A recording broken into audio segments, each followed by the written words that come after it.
Oi, galerinha, estamos de volta aqui para a nossa 8ª aula de História, tá? Sou o professor Cleison, trabalho com os 6º anos e hoje nós vamos trabalhar com as migrações humanas pelo planeta. Então, olha só, observe esse slide, né, onde fala que a África é o berço da humanidade, né? Então, por que, pessoal, que as pessoas dizem isso, né? Por que será? Então, vamos observar por que existe uma consistência tão grande dessas afirmações que a África é o berço da humanidade. Então, primeiramente, foram encontrados os mais antigos fósseis de ancestrais humanos nessa região, nesse continente, né? Segundo, pesquisas pelo DNA indicam que, pela diversidade genética, o homem moderno surgiu na África, certo? Terceiro, ossadas, pedaços de crânios, né, maxilares, dentes, fêmures, pertenciam a diferentes tipos de seres, tá, do gênero hominídeo. Por serem semelhantes ao homem, né, foram chamados de hominídeos. Então, por isso essa ideia, né? Interessante notar que é o único momento que a teoria da evolução combina, né, não diverge da teoria da criação. Porque a Bíblia também diz que o paraíso ficava na África lá, né? Se você analisar o rio lá, né, o rio que passava no meio do paraíso fica na África, tá? Então, aqui nós vamos ter uma linha genealógica, né, ou uma linha evolutiva, segundo a teoria da evolução, que começa com o Australopithecus, o Homo habilis, o Homo erectus, o Homem de Neandertal ou Neanderthalensis, o Homo sapiens sapiens, certo? Então vamos falar aqui sobre o Australopithecus. Observe aqui as características deles, tá? Então é o seguinte, o Australopithecus afarensis, ele vivia na África, né? Tinha baixa estatura, mais ou menos uma média de 1,50 os machos e 1,10 m as fêmeas, pesava entre 30 e 40 quilos. O crânio, né, com um pequeno volume de 380 a 450 centímetros cúbicos, tá? E o fóssil mais conhecido é o de Lucy, né? Por que Lucy? Porque quando os pesquisadores, né, os arqueólogos estavam escavando a região da África que encontraram o esqueleto de Lucy, eles estavam ouvindo a música dos Beatles, chamado Lucy, né? Por isso deram o nome de Lucy a esse fóssil, tá? Então, o Australopithecus ele não tem só uma espécie, né? Por exemplo, que nós vamos ter o Australopithecus robustus, né? Vivia na África também, maior que os demais, né? Massa de 40 quilos, mais ou menos. Mandíbula proeminente e volume do crânio, né? Com mais ou menos 500 centímetros cúbicos, né? Bem maior do que o do afarensis, certo? Então, como já não era possível viver nas árvores, os primatas eles tiveram que se adaptar, viver na savana, certo? Então, um espaço mais aberto e menos arborizado, como vocês estão vendo na imagem aí, tá? E este nosso antepassado era chamado-se Australopithecus, ou seja, como já falei na aula anterior, macaco do sul, né? E viveu mais ou menos há 4 milhões de anos. Então, ele era pequeno e curvado, né? Tinha uma curvatura. Não sabia fazer instrumentos, mas usava seixos, ou seja, pequenos galhos, né? E não era totalmente bípede, né? Usava apoio das mãos. Eu acho que você já viu em algum documentário, né? A representação do Australopithecus caminhando ou fugindo de algum predador usando o apoio das mãos. A palavra homo provém do latim, né? Significa pessoa. Este termo foi inicialmente utilizado por Carolus Linnaeus, né? Quando elaborou seu sistema de classificação dos hominídeos, tá? Atualmente, a espécie Sapiens sapiens é a única descendente do gênero Homo, né, que ainda se encontra viva, tá? Todas as outras foram extintas por várias hipóteses, né? Ou mediante várias hipóteses, porque ninguém sabe de que maneira. Vamos falar aqui sobre o Homo erectus. Ele se expandiu pela Eurásia, né? Eurásia quer dizer Europa e Ásia, né? Tinha uma cultura sofisticada, né? Fabricava ferramentas, usava o fogo, né? Morava em cabanas ou grutas, tá? Usava roupas de peles de animais também. E, segundo o que consta a teoria, não suportaram a era glacial, foi o congelamento da Terra, né? Ou Pleistoceno, né? O Pleistoceno, tá?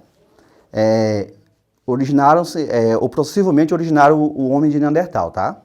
Então, o Homo erectus, né, que foi o primeiro a sair da região da África, tá? Passando para a Europa e para a Ásia. Então, foi justamente esse hominídeo que descobriu o fogo, né?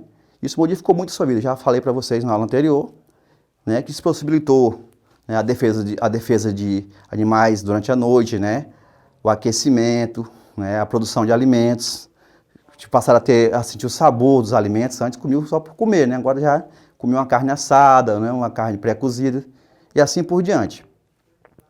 Então, observe aqui essa imigração do Homo erectus, tá? Vamos ter uma seta amarela aí que mostra por onde ele percorreu, né? Certo? Na próxima aula a gente vai ver aqui uma parte de uma região que ele percorreu aqui, que foi a América. Então, olha só, o Homo erectus, ele é oriundo da África, né? E foi o primeiro a emigrar para a Ásia e a Europa, tá? Onde foram descobertos vestígios seus, né? Então, encontraram vários vestígios, ossadas, né? Então, o clima mais frio deste continente foi o que determinou a importância do domínio do fogo, tá? Senão ele não teria conseguido sobreviver, né? Isso também contribuiu para o surgimento das primeiras famílias. Tá? O fogo atraía, né? Então eles começaram a se juntar ali, né? Então vamos falar aqui agora, pessoal, sobre o Homo neanderthalensis, ou Homo de Neandertal, tá? O volume do crânio dele é de 1,450 centímetros cúbicos, ou seja, 1,4 kg, né? Tem a postura moderna, o queixo pequeno, testa pequena, certo? O cérebro um pouco maior, né? Baixo, forte e também hábil. E construtor de ferramentas, né?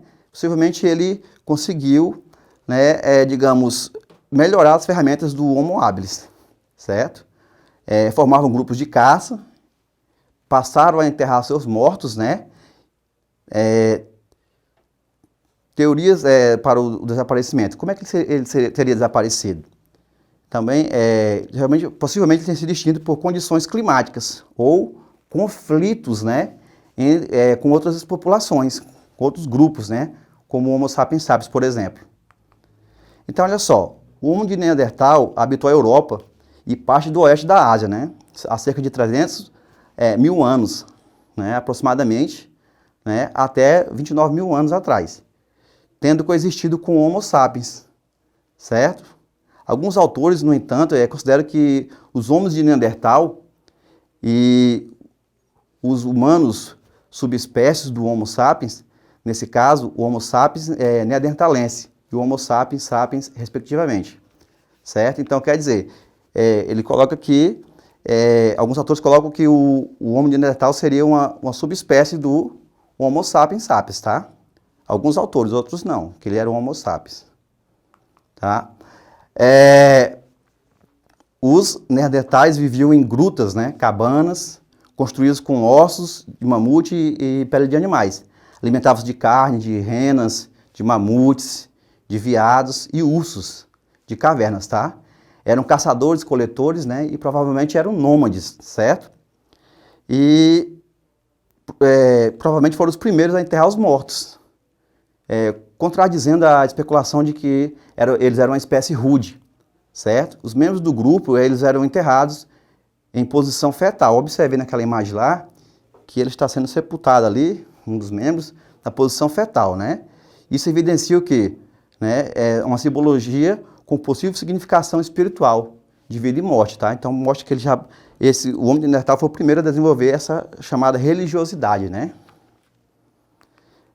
Então, olha só, o desaparecimento do homem de Neandertal é um enigma, tá? Existem várias hipóteses, né?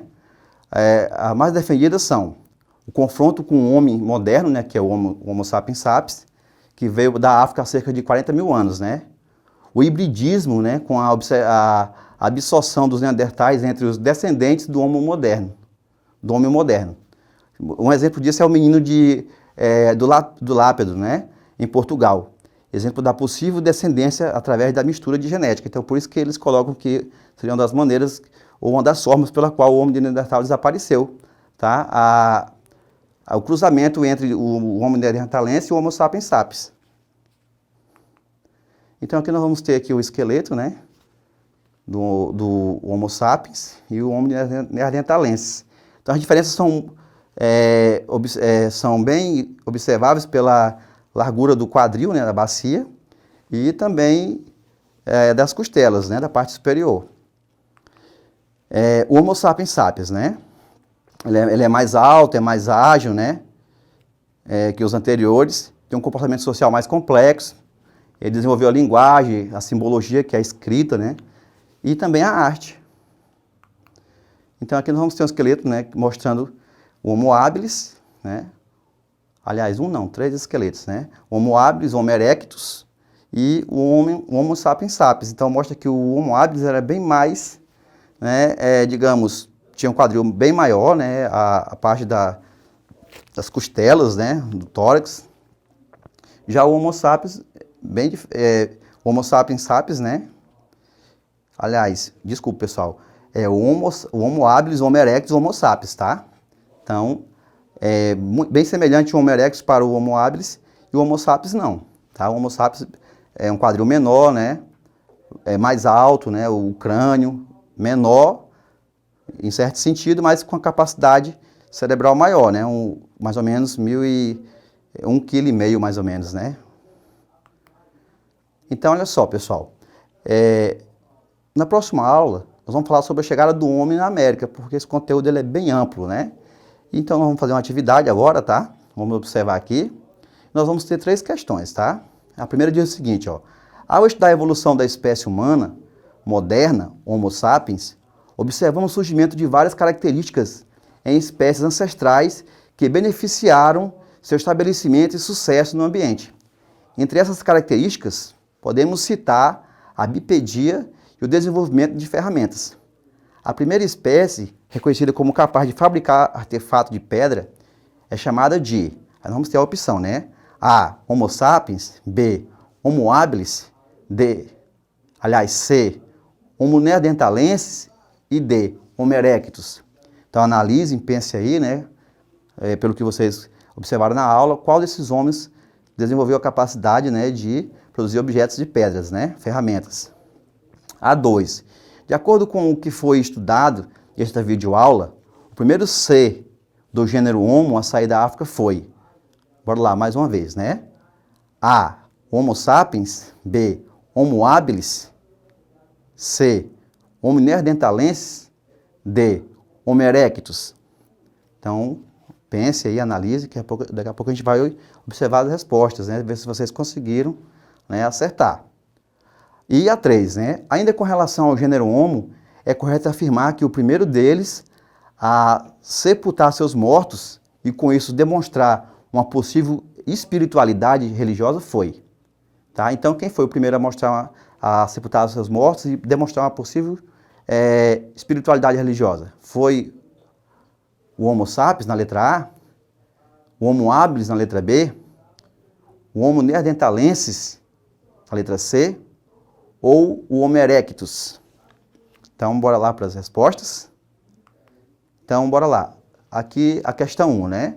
Ao estudar a evolução da espécie humana, moderna, Homo sapiens, observamos o surgimento de várias características em espécies ancestrais que beneficiaram seu estabelecimento e sucesso no ambiente. Entre essas características, podemos citar a bipedia e o desenvolvimento de ferramentas. A primeira espécie reconhecida como capaz de fabricar artefatos de pedra é chamada de... Então, olha só, a resposta certa é a letra B, né? A espécie Homo habilis, né, é conhecida como a primeira espécie capaz de produzir instrumentos de pedra. O aprimoramento desses materiais foi feito, provavelmente, pelo Homo neanderthalensis. A 2, né? De acordo com o que foi estudado nesta videoaula, né, o primeiro ser do gênero Homo a sair da África foi... Então, como vocês observaram durante a explicação da aula, foi o Homo erectus, né, pessoal? Então, foi o primeiro a passar, né, da África para a Ásia e Europa, certo? A 3. Ainda com relação ao gênero Homo, é correto afirmar que o primeiro deles a sepultar seus mortos e, com isso, demonstrar uma possível espiritualidade religiosa foi. Então, quem respondeu aí, letra C, Homo neanderthalensis, acertou, né, pessoal? Então, foi o primeiro a sepultar seus mortos e demonstrar uma possível religiosidade. Então, pessoal, aqui nós vamos ter as referências, Tá? Vamos ter mais 5 questões para vocês exercitarem lá no site Eduque. E quero agradecer pela atenção de todos.